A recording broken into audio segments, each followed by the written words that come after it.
we're ready, you can share your screen. Perfect. Give me 2 seconds there. And the start clock. Okay, I can see that. You might put it on full screen.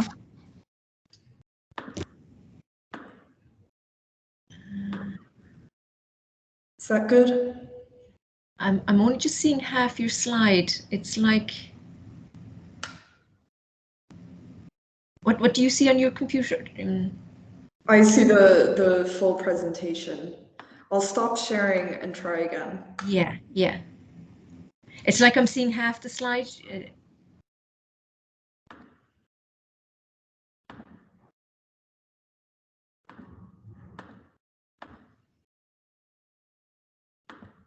Is that working? That looks a bit better. Yeah, that's it. Yeah, Great. super. All right. Okay, so you can start. Fantastic. Hi, I'm Kelsi Gallati. I am a third-year bioscience student at the University of Limerick, and I did research over the summer with Professor Sean Fair, who is also at the University of Limerick, on improving outcomes for couples undergoing fertility treatment through microfluidic-based sperm selection. 1 in 6 couples require fertility treatment due to increasing maternal age as a result of trying to naturally conceive and policies of fertility clinics delaying artificial reproductive therapy as a last-ditch approach. Additionally, sperm counts have halved over the years, which will influence this statistic. When couples attend fertility clinics, the traditional way to fertilize is by surrounding a woman's eggs with sperm in a dish. This is known as in vitro fertilization, or IVF. And more recently, the method of choice that is more common in clinics is intracytoplasmic sperm injection, also known as ICSI.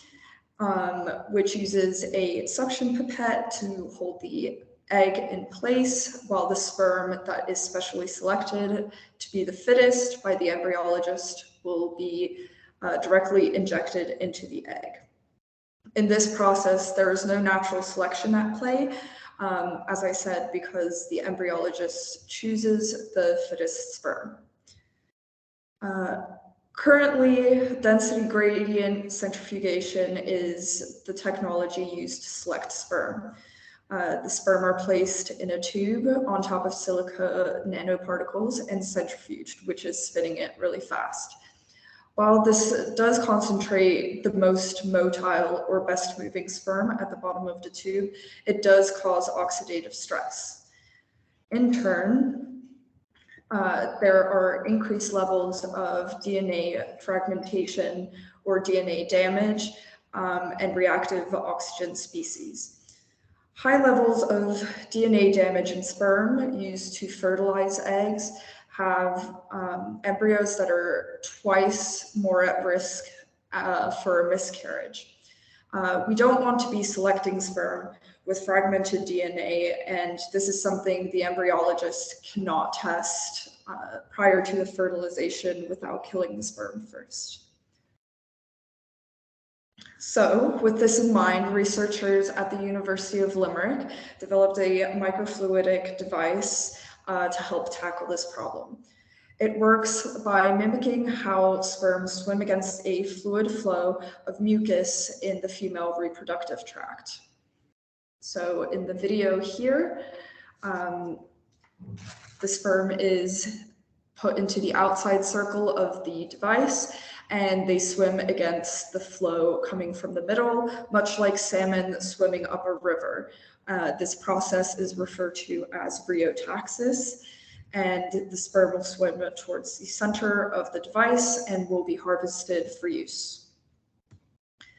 The objective of my study was to assess if the quality of sperm selected using microfluidics is better than that of using centrifugation in terms of sperm mobility, also known as movement, sperm morphology or anatomy, and DNA fragmentation or its genetic integrity.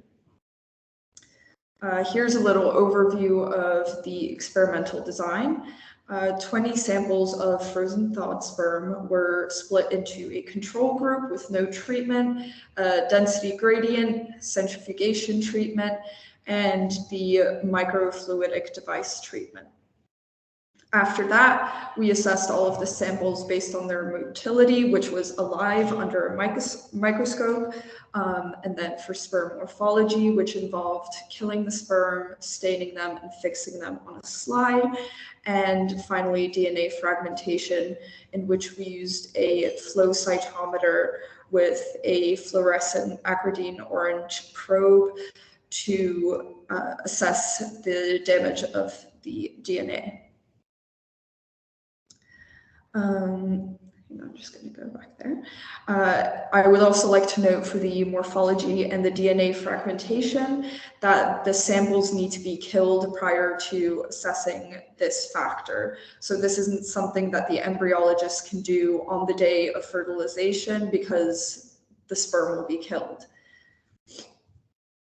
All data was tested for normality of distribution and transformed where appropriate and analyzed using analysis of variance. Moving on to the results, here we have the progressive motility where the sperm swim linearly from point A to B. The microfluidic treatment had significantly higher percentage of progressive sperm compared to the other two treatments. So the microfluidic is in blue, density gradient red, and the control in gray. There was also a significantly lower percentage of non-motile sperm, or sperm that did not move, in the microfluidic treatment. And there was no difference in the non-progressive sperm, which refer to the sperm that were perhaps wiggling, but not in a straight line, could have been in circles or just wiggling in place, if that makes sense. It was found that all of the sperm had similar morphology, the focus being on the normal morphology, as this will be the healthiest type of sperm. There was no difference between the abnormalities that you can see in the head, mid-piece, or tail regions. So the selected sperm had similar morphology to the control as well. And finally, we have the DNA fragmentation. There was a trend of the microfluidic being lower than the density gradient, as you can see here, but it was not significant between the treatments. The takeaway from this study is that microfluidic's selected sperm has improved progressive motility without damaging morphology or DNA fragmentation. Future trials would include testing fresh samples as opposed to the frozen thawed samples.